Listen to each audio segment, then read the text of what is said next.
Oferecimento Óticas Arco Verde. Você vê e confia. E AGS.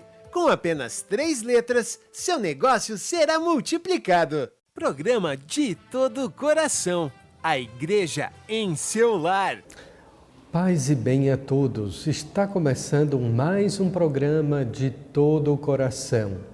E não custa lembrar que é um programa feito de coração, para alcançarmos o coração amoroso de Deus Pai e também conseguirmos chegar ao seu coração de irmão e de irmã. Pois bem, queridos irmãos, esta semana nós já chegamos ao 23º domingo do tempo comum. O Evangelho, você também já sabe, é de São Mateus. Estávamos a meditar durante 2 domingos o capítulo 16. Pedro era o protagonista da fé e da negação da cruz. Agora, Jesus, no capítulo 18 do Evangelho de São Mateus, ele vem nos trazer algo muito importante da nossa convivência ou da nossa relação fraterna: o erro e a correção. O erro porque todos nós, seres humanos, somos limitados, falíveis, passíveis de erro. O problema é que agora nós entramos na sociedade numa dinâmica do vitimismo, uma obsessão para encontrar culpados. Vocês já notaram? Tudo agora, a primeira coisa que se pensa é quem é o culpado? Até mesmo quando não existem culpados. Porque se no passado nós responsabilizávamos ou culpabilizávamos a Deus, agora a gente procura um culpado para tudo. O ser humano é pecador em sua essência, em sua própria natureza humana. Quem não pecou, atire a primeira pedra, foi a sentença do Mestre. Portanto, o que Jesus vem nos trazer nesse Evangelho, a primeiríssima coisa no relacionamento fraterno é que nós estamos submissos e submetidos ao erro e o pecado. E por isso mesmo devemos ter a caridade de corrigir o irmão. Corrigir o irmão não significa falar mal do irmão. Corrigir o irmão não significa julgá-lo e menos ainda condená-lo. O Evangelho de São Mateus, Nosso Senhor nos dá a orientação segura, certa, a primeiríssima de que a correção fraterna é um ato de caridade. Sabem, aquele padre bom, aquele bom pastoralista ou bom pastor, interessante, não é? Numa linguagem eclesial moderna, a gente fala de bons pastoralistas. E às vezes esquecemos que nós devemos ser bons pastores. Pois bem, padre bom, um bom pastor, é aquele que tem tempo de escutar individualmente aos seus filhos, ao seu rebanho, orientá-los, corrigi-los e, ao mesmo tempo, perdoá-los. Esta é a dinâmica do bom pastor. É, portanto, um ato de caridade a correção fraterna. Se você chama alguém conforme Nosso Senhor no Evangelho nos recomenda, dizendo: se teu irmão pecar contra ti, vai corrigi-lo, mas em particular. Como é difícil fazer uma correção fraterna. A gente desagrada, a gente se indispõe com a pessoa e outras vezes até a gente ganha um inimigo, não é assim? Mas veja só, é um ato de caridade, porque o próprio Cristo nos diz: se ele te der ouvido, ganhaste o teu irmão. Não ganhaste um amigo, ganhaste o teu irmão para Deus, para a sua própria salvação, para que ele alcance o reino dos céus. Mas se ele não te der ouvidos, a segunda orientação de Jesus no Evangelho, chama 2 ou 3 dos seus irmãos, isto é, chama a igreja. Chama a igreja. Repito, não para fazer fofoca, não para fazer alarido com o nome da pessoa, expor esta pessoa ao ridículo, à difamação ou até mesmo à execração pública. Quantas pessoas já saíram da igreja porque foram mal faladas, malditas e até mesmo execradas pelos nossos olhares?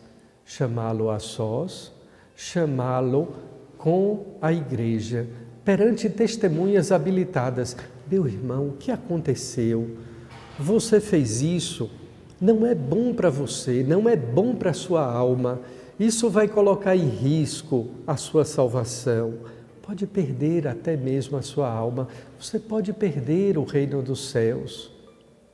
E assim é que se faz a orientação fraterna na caridade, com discrição, mas sobretudo com amor, recordando e frisando a correção fraterna é um ato de caridade.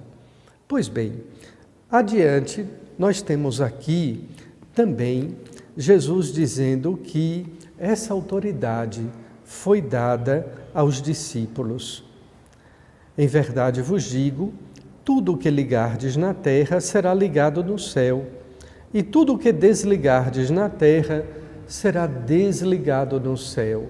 Esse é o poder das chaves.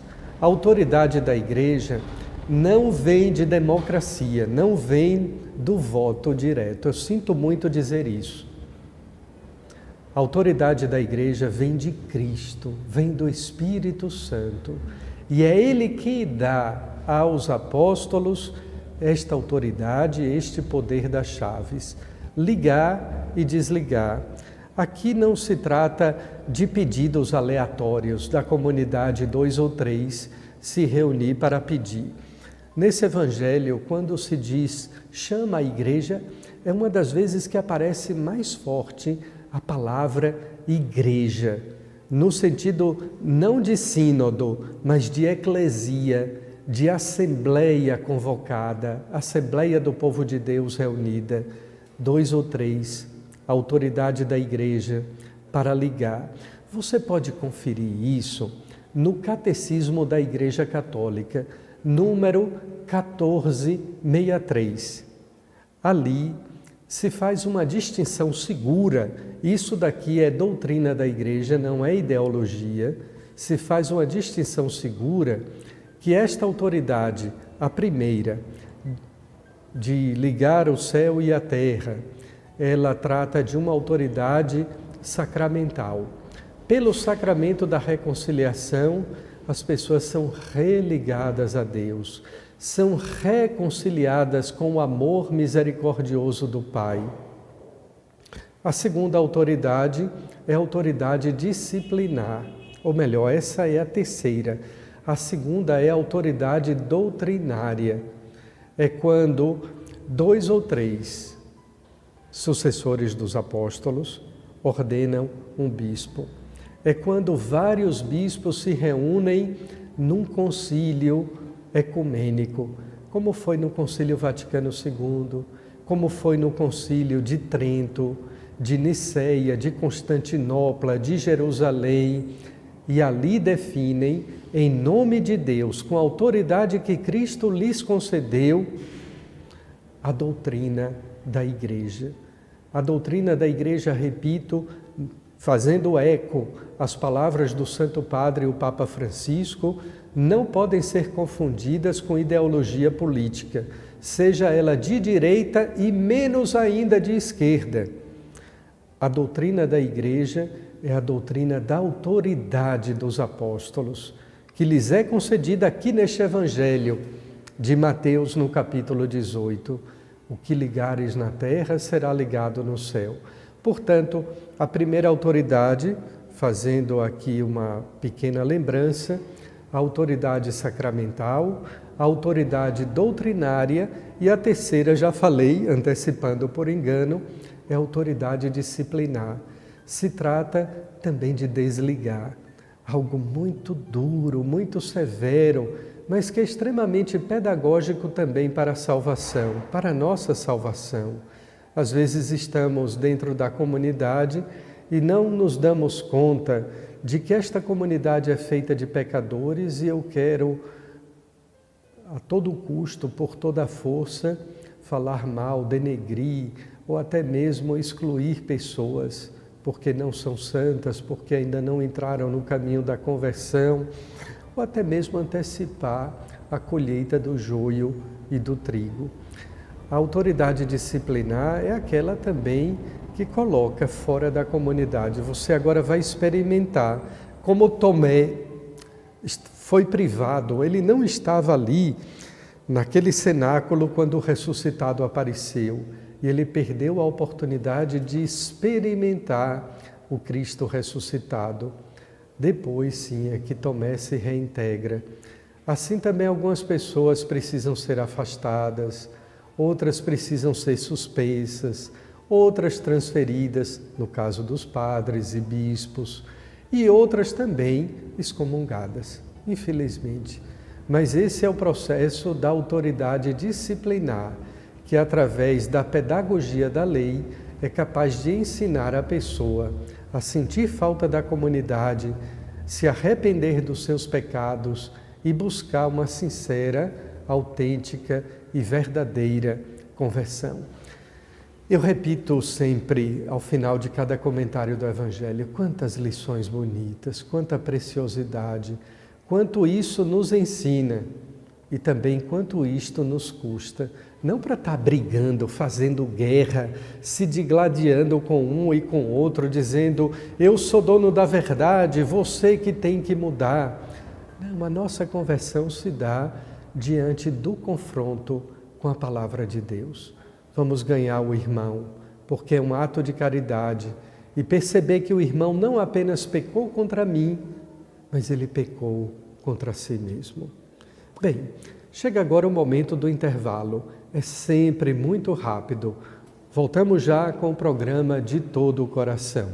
De todo o coração, de todo o coração. Voltamos e chamamos também o Padre Aloísio com o seu momento de direção espiritual. Ele vai aplicar a reflexão do Evangelho, do capítulo 18 de Mateus, da correção fraterna, numa direção espiritual segura e também trabalhosa, hein?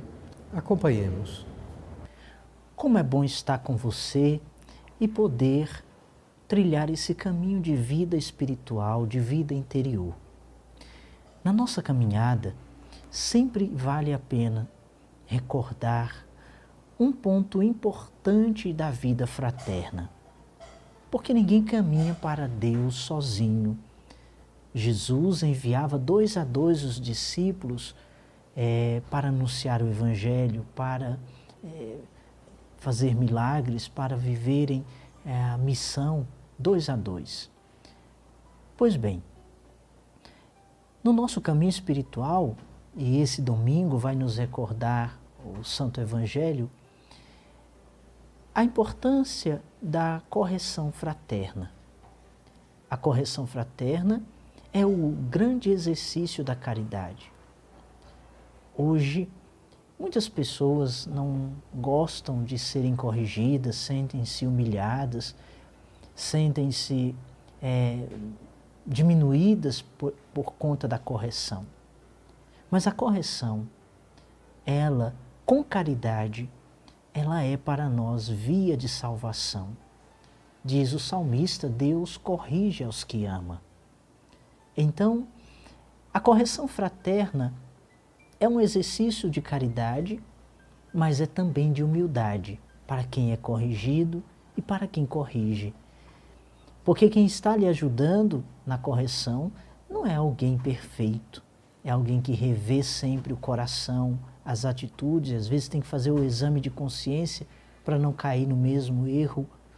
Contudo, a correção, ela também é de humildade, porque faz nos enxergar que não somos perfeitos, não somos ainda completos, temos ainda quedas e fraquezas. A correção fraterna é necessária, porque sem ela, com facilidade a gente desvia o caminho. Podemos estar no caminho e de repente mudar a rota. Quando somos corrigidos, nunca esqueçamos, somos abraçados de novo pelos cuidados, pelo carinho de Deus. No decorrer do caminho da vida fraterna, é preciso levar em conta algumas coisas. A comunidade, ou a família, ou as pessoas mais próximas, quando querem nos ajudar a superar uma dificuldade, a superar um defeito, a vencer uma fraqueza, se junta, se une a nós. Como é misericordioso, como é também emocionante ver as lutas serem juntas, os esforços serem juntos para que alguém possa vencer e superar uma dificuldade. Encontramos isso quando alguém sofre uma doença, como a família se une, se junta, um vai dando força ao outro, quando o outro está cabisbaixo, vai motivando, vamos continuar, vamos ter fé, para dizer. Isso é um jeito de corrigir, isso é um jeito de dizer, você não está só, eu quero o seu bem, eu quero que você seja melhor, supere, ultrapasse esse limite. Pois bem, há pessoas que diante da correção fraterna sentem-se tão diminuídas e muitas vezes ficam irritadas, ficam ressentidas, fecham a cara para quem as corrigiu, porque não gosta. Porém, é porque precisa ser e ter vida de oração, para não cairmos nas presas, nas armadilhas do maligno. É preciso ter alguém que nos oriente e nos ajude. É preciso pedir ao outro, me ajude para que eu não caia, para que eu não vá para o precipício. Então, correção fraterna é necessária. Isso com a dose da caridade, com a medida do perdão, com a misericórdia de poder olhar para o outro e dizer, com você o máximo de misericórdia e comigo o máximo de exigência. Porque às vezes nós queremos corrigir de maneira severa e não estamos agindo na bondade e na misericórdia. Não, é preciso ter misericórdia para que o outro, sentindo-se amado, dê passos de retomada do seu caminho espiritual.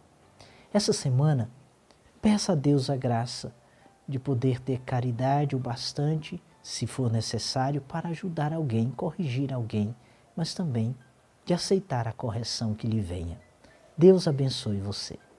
Em nosso momento litúrgico, como sempre, nós trazemos a presença do Padre Adriano Davi, formado com um mestrado em liturgia. Ele vai nos apontar que nesse mês de setembro, que muitas vezes nós imaginamos que é o mês da Bíblia, e a Bíblia está em todos os meses do ano, mas ele vai nos explicar direitinho o porquê. Acompanhe. Bom dia a você que nos acompanha no nosso programa De Todo o Coração, você que todos os sábados está conosco para refletir sobre a Palavra de Deus, sobre a espiritualidade, sobre a liturgia. Estamos, mais uma vez, para conversar sobre a Sagrada Liturgia. E eu gostaria de conversar com você de casa sobre a liturgia da Palavra. Na catequese, na pastoral, o mês de setembro é considerado o mês da Bíblia.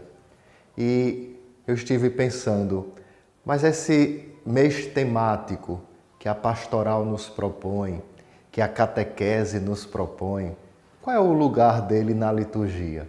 Então gostaria de conversar com você este nosso programa, o próximo programa, sobre a liturgia da Palavra. Toda celebração da Eucaristia é uma verdadeira proclamação da Palavra.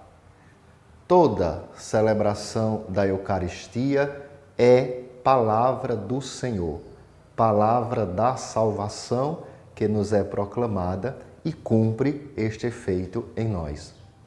O documento conciliar Sacrosanctum Concilium, lá de 1964, no número 7, vai dizer que quando se leem as Sagradas Escrituras na missa, é o próprio Cristo que fala.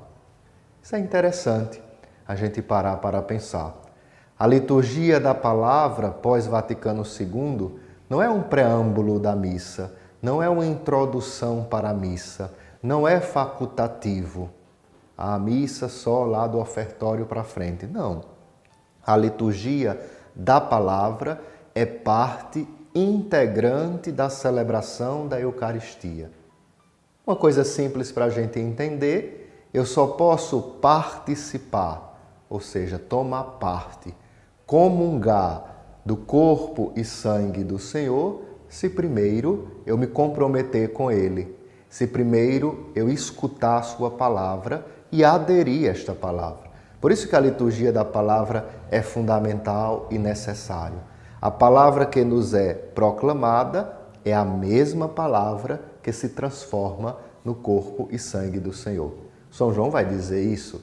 E o Verbo, a palavra, se fez carne e habitou entre nós. Cada Eucaristia é isso. O Verbo, a palavra que nos é proclamada, se faz carne. Na Eucaristia é o próprio corpo e sangue do Senhor, Verbo do Pai.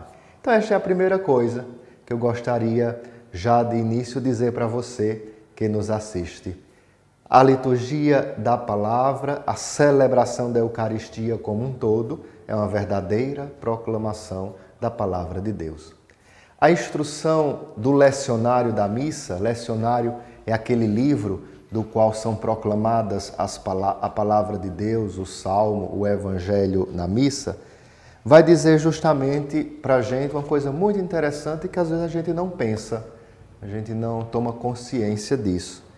Diz o seguinte: a celebração litúrgica da palavra de Deus não se exprime sempre do mesmo modo, nem penetra sempre nos corações dos fiéis com a mesma eficácia. Mas Cristo está presente em sua palavra e, realizando o mistério da salvação, santifica os homens e presta ao Pai o culto perfeito. A palavra de Deus proposta continuamente na liturgia é sempre viva e eficaz pelo poder do Espírito Santo e manifesta o amor ativo do Pai que nunca deixa de ser eficaz entre os homens. Em outras palavras, a palavra de Deus proclamada, a palavra de Deus dita na celebração da Eucaristia, na celebração da Santa Missa, tem força sacramental, tem força de nos tocar, tem força de realizar em nós aquilo que foi proclamado. A palavra de Deus tem força de fazer Páscoa na nossa vida. Então, aquela samaritana que pede água a Jesus não é uma figura lá de 2000 anos atrás. Não, sou eu, é você que a cada celebração pede a Jesus a água viva. O cego que se aproxima de Jesus, que nós escutamos no Evangelho, somos nós os cegos que estamos ali e pedimos ao Senhor, dá a nós, Senhor, recuperarmos a vista, vermos o mundo de outra forma, olharmos as coisas de outra forma. E Jesus realiza em nós, naquela celebração, o que ele realizou com a samaritana, com o paralítico, com o cego, com o endemoniado. Jesus realiza em nós, cumpre em nós aquilo que nos é proclamado. Veja que bonito. Então a celebração, a liturgia da palavra, a palavra proclamada, pede de nós a escuta atenta, pede de nós a atenção, pede de nós compromisso com esta palavra proclamada. Então esta é a primeira coisa que eu gostaria de lembrar a você, meu irmão e minha irmã. A liturgia da palavra é palavra de salvação. A liturgia da palavra na missa é Jesus que nos fala, é Jesus que realiza em nós aquilo que acabou de ser proclamado. Este é o lugar da palavra na celebração da Eucaristia.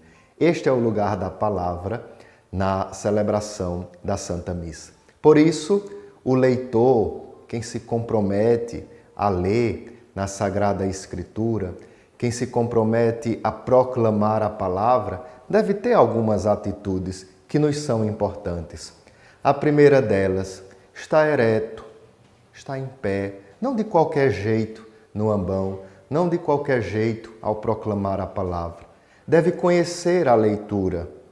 Então você que é leitor na sua paróquia, na sua comunidade, leia antes, conheça a leitura, conheça o estilo de linguagem, conheça as palavras que você vai proclamar. Está em uma postura adequada, ler bem, para que aquela palavra seja compreensível aos fiéis. Uma terceira atitude do leitor é justamente estar de roupa adequada. Ninguém vai ao ambão, ninguém vai ao lugar da palavra de qualquer jeito, vestido de qualquer forma, com roupas inadequadas para a celebração. Não, vai bem vestido, porque a palavra, a dignidade da palavra pede isso. Então ele deve conhecer a leitura, ele deve ter uma postura no corpo, mas não só no corpo, nas vestes, para assim proclamar bem a palavra de Deus. Por que isso? Pela dignidade da palavra. Por que isso? Porque a palavra é Jesus que fala. A palavra é Jesus que é proclamado, que é dito a toda a comunidade. Outra postura interessante, outro elemento interessante que nós podemos dizer da liturgia da palavra é o livro, o lecionário. O lecionário é o livro da palavra. É o livro que nós usamos para proclamar a palavra. Não proclame a palavra de Deus do folheto litúrgico, do jornalzinho, como a gente chama, do celular, né? Então vou lá no ambão proclamar a palavra do celular. Não, se proclama a palavra do livro. O livro é importante na ação litúrgica, na celebração. Para concluir, não existe na liturgia dois lugares para a palavra. Então, cuidado. Repito o que disse no início do nosso bloco, do nosso programa. O mês da Bíblia, o mês temático da Sagrada Escritura é para catequese, é para pastoral. Eu não coloco um lugar da Bíblia na celebração da Eucaristia. Por que não coloco? Porque já existe. O lugar da palavra de Deus na Eucaristia é o ambão. A palavra de Deus que nos é proclamada é do lecionário, não daquela Bíblia que a gente tem em casa. Então não existe dois lugares para a palavra na celebração da Eucaristia. Existe o lugar fixo que todo dia, todo ano, em todos os meses, a palavra de Deus nos é proclamada, não só no mês de setembro. Fique com Deus, um bom sábado, uma boa celebração da Eucaristia amanhã. Atentos à proclamação da palavra. Escutemos o que o Senhor quer realizar em nós, quer fazer em nós com aquela palavra que nos é proclamada. Deus abençoe, abençoe sua casa, abençoe você e sua família. Concluímos o nosso programa de todo o coração. Certamente o Evangelho de hoje, o capítulo 18 de Mateus, nos desassossegou e também, por que não dizer, nos incomodou, porque nos foi lembrado que é necessário, como ato de caridade, corrigir o irmão. Mas e agora, nem sempre eu me agrado com isso. E menos ainda, agrado as pessoas quando, em particular, sozinho, eu tenho uma palavra para corrigi-la. Mas é a palavra de Deus. E nós sabemos que a palavra de Deus é dura. Por isso mesmo a gente também faz memória, recordamos que muitas vezes, ou algumas vezes, foi uma palavra dura que nos corrigiu, que nos colocou de volta no caminho certo. Eu mesmo sou capaz de lembrar inúmeras palavras duras de correção fraterna que já ouvi de meus superiores. E quando eu não os agradeci por ter ficado magoado naquele momento, eu agradeci a eles depois. Pense nisso e agradeça a alguém que um dia lhe corrigiu e lhe orientou de volta para o caminho certo. E faça o mesmo também. Que Deus lhe abençoe, lhe conceda um final de semana de saúde e paz. A você, a sua família, em nome do Pai, do Filho e do Espírito Santo. Amém. Até o próximo programa de Todo o Coração. De todo o coração. Oferecimento Óticas Arco Verde. Você vê e confia. E AGS. Com apenas 3 letras, seu negócio será multiplicado. Programa de Todo o Coração. A igreja em seu lar.